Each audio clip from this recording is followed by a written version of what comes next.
अऊज़ुबिल्लाहिमिनश्शैतानिर्रजीम बिस्मिल्लाहिर्रहमानिर्रहीम। Dear students, अस्सलामु अलैकुम वरहमतुल्लाहि वबरकातुहू।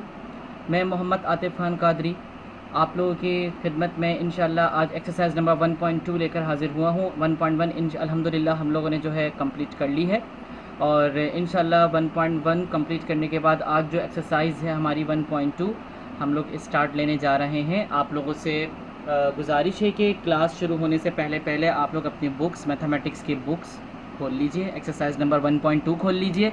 इसके अलावा जो है ये बहुत ज़रूरी है कि आप लोग जो है जो प्रीवियस आपका लेक्चर रहा, जितनी भी चीज़ें हम लोगों ने डिस्कस करी, ऑपरेटर, सेट थ्योरी, जितनी भी चीज़ें हम लोगों ने डिस्कस करी वो सारी की सारी आप लोगों ने रिवाइज़ करनी है ताकि आप लोगों का कॉन्सेप्ट जो है वो अप टू डेट रहे और कोई चीज़ आप भूलें नहीं, ठीक है। वरना फिर आप लोगों के लिए जो है प्रॉब्लम होगी। इस वक्त जो नेसेसरी कंडीशन है वो कंडीशन ये है बच्चों के जो है आप लोगों ने जो है बुक को जो है ज़रूर लेकर बैठना है साथ, और अपनी कॉपी और पेन वगैरह भी लेकर बैठें ताकि वीडियो के दौरान अगर आपको कोई चीज़ कोई मतलब जो है आपको कोई बात नोट करनी हो तो वो आराम से जो है आप उसके अंदर लिख लें। चलिए आज का जो हमारा पहला क्वेश्चन है इस एक्सरसाइज का क्या है ज़रा आए देखते हैं। क्वेश्चन नंबर 1 देखें, एक्सरसाइज नंबर 1.2 का लिखा हुआ है given that the sets are A is equal to F A C E and B is equal to E G D F. दो सेट हमारे पास हैं, एक ए है जिसके अंदर फेस टाइप स्पेलिंग लिखी है और बी है जिसके अंदर ई जी डी एफ लिखा हुआ है, और ये जो है सब सेट हैं are the subsets of the universal set U. Universal set मतलब ए से लेके जी तक के जो सेट हैं उसके अंदर जो है ये ए और बी दोनों के सेट आते हैं, तभी इसको सबसेट कहा है। इन्होंने बोला है कि आप फाइंड करें ए कॉम्प्लीमेंट मतलब ए प्राइम या ए डैश ए बार, एक ही बात है इन सब की। तो ए कॉम्प्लीमेंट हमें मालूम करना है। तो जब भी याद रखिएगा स्टूडेंट, आपको किसी भी सिंबल अल्फ़ाबेट के ऊपर अगर आपको कॉम्प्लीमेंट मतलब बार अगर आपको दिखे सेट में स्पेशली, तो उसको हमेशा हम क्या करते हैं यूनिवर्सल सेट में से माइनस करते हैं, सब्ट्रैक्ट करते हैं।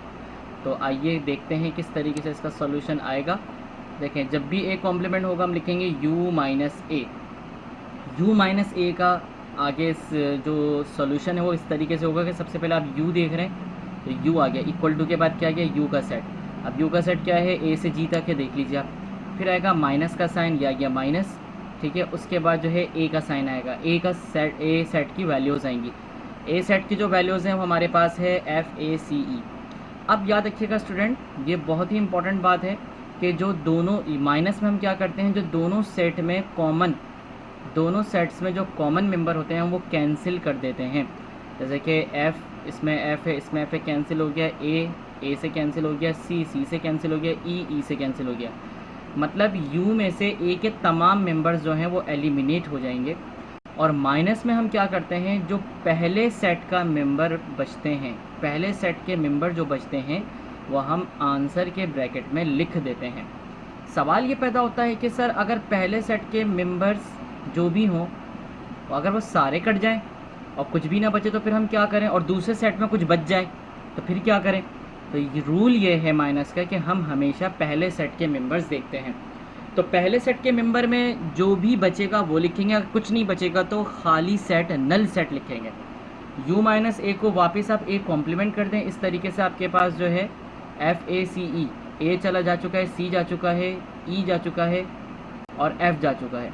तो हमारे पास बचेगा बी डी एंड जी। तो हमारे पास जो आंसर में आएगा वो क्या आएगा, बी डी एंड जी। ये हमारे पास जो है पहला आंसर आ चुका है। सिमिलरली बी कॉम्प्लीमेंट भी बहुत आसान है, u माइनस बी करेंगे। u का सेट आपके पास क्या है, A B C D E F, और माइनस b का सेट क्या था हमारे पास, ये रहा। यहाँ से हम लेंगे ई जी डी एफ और उसके बाद ई जी डी एफ हम काट देंगे, कैंसिल कर देंगे, क्योंकि जो दोनों ब्रैकेट में सेम मेंबर होंगे वो कैंसिल हो जाएंगे। और जो पहले ब्रैकेट के मेंबर बच रहे हैं हमारे पास क्या बच रहा है, ए बी सी। अब देखिए यहाँ पर g बच रहा है तो हम दूसरे सेट के मेंबर्स नहीं लिखते, माइनस में हम दूसरे सेट के मेंबर्स नहीं लिखते। अब चूँकि मैं स्लाइड तब्दील करूँगा तो आपके पास जो ये जो क्वेश्चन है इसमें जो वैल्यूज़ हैं ये वैल्यूज़ यहाँ से चली जाएंगी, लेकिन आप बुक खोल के रखिए, बुक के अंदर ज़रूर ये वैल्यूज़ मौजूद हैं। एक्सरसाइज नंबर 1.2 मेरे पास तो आती रहेंगी सवाल क्योंकि मैं लिखता रहूँगा। तो आप लोगों को जो है वो वैल्यूज़ वहाँ से टैली कर लेनी है अगर बीच बीच में ज़रूरत पड़ेगी तो। चलिए आइए स्लाइड चेंज करते हैं। क्वेश्चन नंबर 3 क्या है जनाब, हमें लेना है सिंपल ए इंटरसेक्शन बी। अब हमने सॉल्यूशन लिखा, ए इंटरसेक्शन बी लिया। अब ए आपके पास क्या था बेटा, ए का सेट था आपके पास FACE का, फिर इंटरसेक्शन इज़ एन ऑपरेटर, तो ये ऑपरेटर आ गया। और बी का सेट क्या आपके पास EGDF। तब आपने क्या करना है, इंटरसेक्शन में क्या करते हैं, जो दोनों ब्रैकेट में कॉमन मेंबर्स होते हैं वो हम आंसर के ब्रैकेट में एक बार लिख देते हैं। अब आप लोग बताइए कौन कौन से मेंबर कॉमन हैं। जी जी, कौन कौन जवाब दे रहा है इस वक्त। एक तो ई दिख रहा है सबसे पहले, सही। और जी इसमें नहीं है, इसमें है, इसमें नहीं है, डी इसमें भी नहीं है। एफ़ और ई, देखें इसमें और इन दोनों सेट में एफ़ और ई दोनों में कॉमन है।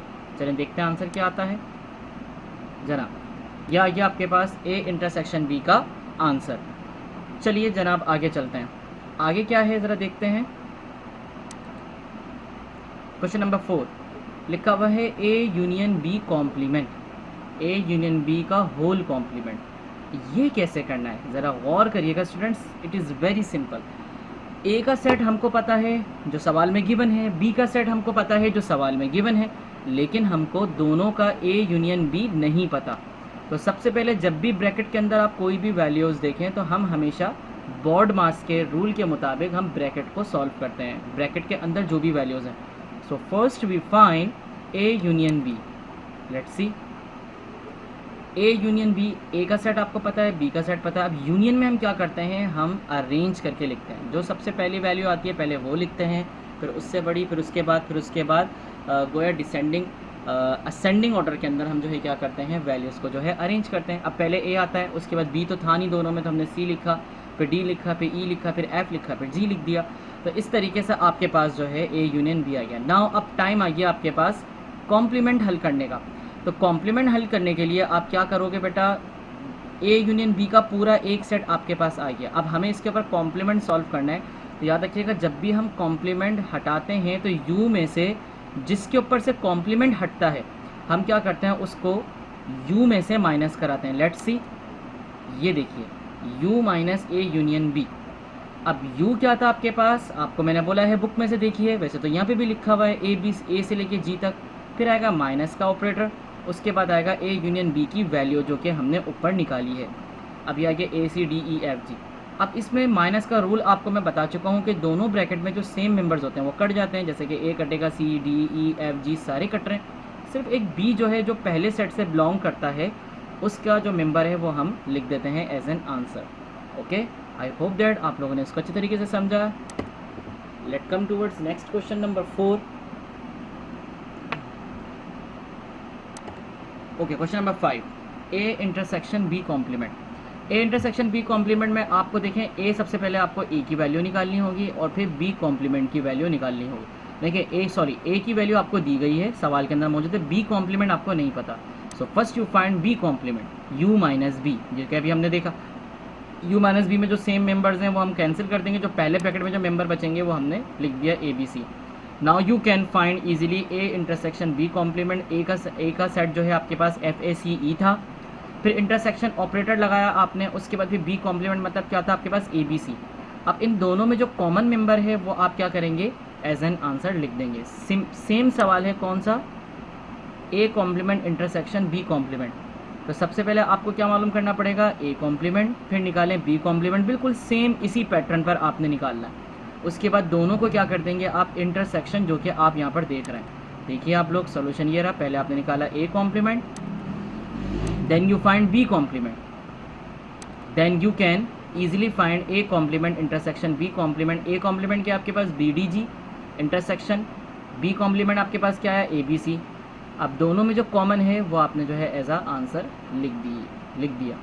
आई होप दैट स्टूडेंट्स आप लोगों को बहुत अच्छी तरीके से समझ में आ रहा होगा। अगर आपको कोई चीज़ प्रॉब्लम कर रही हो, जाहिर बात है आप हो सकती हैं प्रॉब्लम्स, तो उसके लिए बेहतर तरीका ये है कि आप जो है वीडियो पॉज कर लीजिए, वीडियो रिवाइंड कर लीजिए और कॉपी और पेन लेकर बैठे हैं। कोई भी प्रॉब्लम हो, कोई भी पॉइंट आपको नोट करना हो वो ज़रूर लिख लें, ठीक है। इससे आपको जो है आपकी सारी क्वेरीज़ जो हैं वो आराम से डिस्कस की जा सकेंगी। सो स्टूडेंट, अब जो हमारे पास क्वेश्चन है वो क्वेश्चन नंबर 7 है। जी जनाब, लिखा हुआ है यू, यू डबल यू है, लेकिन याद रखिएगा एक यूनिवर्सल का यू है और एक ऑपरेटर है यू। तो बीच वाला जो है वो ऑपरेटर यूनियन ऑपरेटर है और बीच में जो है यूनिवर्सल है। और साइड वाला जो सीधे हाथ पर है वो है आपके पास five is a null set. Five आपके पास क्या है बेटा? नल सेट है। तो जब भी हम यूनिवर्सल सेट के साथ एक नल सेट को यूनियन देंगे तो ऑब्वियसली हमारे पास आंसर वही आएगा जो कि है अरेंज करेंगे। तो कुछ अरेंज करने के लिए तो है ही नहीं, बस वही आंसर आ जाएगा, that is the answer you. हम ऐसे भी लिख सकते हैं और ये पूरा पूरा यू आ रहा है। सिमिलरली क्वेश्चन नंबर 8 अगर हम देखते हैं, 7 क्वेश्चन हमारे इसके हो चुके हैं। अब जो है आपका जो अगला सवाल है वो आप देखिए, given that the set A x/x is a positive even integer less than 10। ए जो है वो पॉजिटिव इवन इंटीजर है। इवन इंटीजर का मतलब है वो भी पॉजिटिव 2, 4, 6, 8, 10। लेस देन 10 का मतलब है 2 से 8 तक। देखें ए का सेट मैंने इस तरीके से लिख दिया। ये है आपकी डिस्क्रिप्टिव और सेट बिल्डर फॉर्म। इसको टेबुलर फॉर्म के अंदर हम इस तरीके से लिख सकते हैं। और देखिए यहाँ पे बी जो है आपके पास क्या है? Odd integer less than 10। Odd integer क्या होंगे? 1, 3, 5, 7, 9 जो 2 के टेबल में नहीं आते। और u is a universal set and it is a less than 10। Less than 10 का मतलब है 1 से लेकर 9 तक। Now we can easily find out question number 9। 8 आप लोगों का होमवर्क है, 8 आप लोग देखिएगा, क्वेश्चन बहुत आसान है। उसका आंसर अगर हम इंटरसेक्शन देखें, 8 क्वेश्चन जो था मैं आपको बता दूं वो था u इंटरसेक्शन 5। तो इंटरसेक्शन का मतलब ये है कि दोनों में कॉमन कुछ भी नहीं होगा, तो फिर जो है इसका आंसर जो है क्या आएगा? 5 नल सेट ही आएगा। आइए क्वेश्चन नंबर 9 पर चलते हैं। क्वेश्चन नंबर 9 क्या कह रहा है कि भाई आपको जो है ये वही सिमिलर सवाल है। इसमें नई चीज़ ये थी जो इस वक्त मैंने आपके सामने करी है। इसमें पहले बी कॉम्प्लीमेंट निकालना चाहिए। बी कॉम्प्लीमेंट आपको पता है u माइनस बी करेंगे, बस वैल्यूज़ चेंज हो रही हैं, बाकी तरीका कार बिल्कुल वही है। तो अब यहाँ पे क्या करेंगे? सबसे पहले मालूम करेंगे u minus B, then we find A union B complement. B complement आपके पास आया, ज़रा गौर करिएगा। u माइनस बी में सेम क्या 1, 3, 5, 7, 9 कट जाएगा, 2, 4, 6, 8 आपके पास बचेगा। उसके बाद फिर आप क्या करेंगे? A union B complement. अब ए क्या था आपके पास बच्चों? 2, 4, 6, 8 ये रहा, और बी कॉम्प्लीमेंट क्या है? 2, 4, 6, 8। अब यूनियन करेंगे तो देखें दोनों सिमिलर हैं, तो एक बार आंसर में अरेंज करके लिख देंगे। अगर कोई चीज़ 2 दफ़ा आ रही है तो यूनियन में हम एक ही दफ़ा लिखेंगे, ठीक है, अरेंज करके लिख देंगे। सिमिलरली क्वेश्चन नंबर 8 देखें। अब आ गया ये जो बीच में रह गया था, ये आ गया, इसका आंसर जो है 5 सेट ही आएगा। देखिए बेटा, नो इशू, ठीक है। ये स्लाइड क्वेश्चन आगे पीछे हो गया लेकिन इसका कोई मसला नहीं है। चलें क्वेश्चन नंबर 10 की तरफ आते हैं। Question number 10 is similar to question number 9। ये आपने ज़रूर करना है। पहले देखें आपने एक कॉम्प्लीमेंट निकालना है, उसके बाद जो आंसर आएगा उसको फिर इंटरसेक्शन करना है बी के साथ, ठीक है। क्वेश्चन नंबर 11 जो है आपका, क्वेश्चन नंबर 11 भी बहुत सिंपल है। ये क्वेश्चन नंबर जो अभी हमने प्रीवियस वैल्यूज़ के जो क्वेश्चंस करे थे उसके अंदर ये क्वेश्चन सिमिलर है, आपने ज़रूर देखना है। लेकिन पहले मैं आपको इसका सोल्यूशन भी दिखा देता हूँ कि सबसे पहले मैं आपको सोल्यूशन दिखाने से पहले वर्बली बात कर लेते हैं कि पहले हमें ए कॉम्प्लीमेंट निकालना है, फिर हमें बी कॉम्प्लीमेंट निकालना है, और उसके बाद दोनों के जो सेट्स के आंसर्स हैं वो हम जो है क्या करेंगे? इंटरसेक्शन करेंगे। जैसे कि ये देखिए बेटा, ये इसका आंसर आ गया। First you find A complement, मतलब u माइनस ए करेंगे तो u में जो बचेगा वो लिख देंगे ए कॉम्प्लीमेंट। फिर हम मालूम करेंगे u माइनस बी। जो b में u माइनस बी करने के बाद जो हमारे पास आंसर बचेगा वो b कॉम्प्लीमेंट होगा। उसके बाद फिर हम दोनों के जो आंसर्स हैं A complement intersection B complement हम वो कर लेंगे, और देखें दोनों में कोई भी सेम नहीं आएगा, तो हमारे पास जो आंसर आएगा वो हमारे पास नल सेट मतलब खाली सेट होगा। तो उम्मीद करता हूँ कि आज की क्लास में 1.2 के जो हमने 11 सवाल अभी जो हमने करे हैं वो आप लोगों को बहुत अच्छे से समझ में आए हैं, और इसको जो है आप लूज़ शीट पर ज़रूर कर लेंगे, फाइलिंग कर देंगे, और जब स्कूल खुलने पर आपको जो है कॉल की जाएगी तो आप लोग जो है इस असाइनमेंट को ज़रूर सबमिट कराएंगे। तब तक के लिए अपना ख्याल रखिएगा। अल्लाह हाफ़िज़। Thank you so much.